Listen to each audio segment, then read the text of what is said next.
Today's video, we're going to be replacing the tail light on a 2000. This is a 2012 Volkswagen CC. Okay, the model years, I believe it's from 2009 up. We'll check that on in the description. And it's not that hard to do.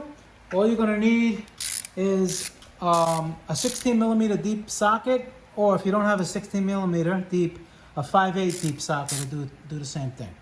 Okay, you pop the trunk open. And over here, you're going to have an access panel. You can get some kind of a, screwdriver in there and just pop them off.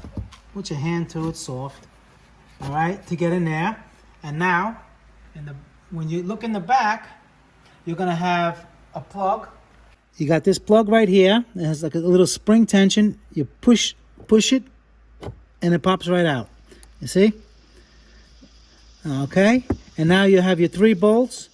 You take those, 3 nuts, I'm sorry. You take those 3 nuts off and it slides right out. And it just slides out. See, it has this little catch that goes right here. And it just slides straight out. And if you want to replace the bulbs, you don't have to take the whole thing out, obviously. But if you want to, this comes right out. It's a little thing right here, and it comes right out, this little thing. You can leave it in and replace your bulbs that way, but we're replacing it because of the broken lens. This is the new one, and we just slide it right in like this. Okay, make sure it's in there nice. You put the 3 bolts in the back, you plug back in your harness, and you're done. All right, guys? Motor Car Nut.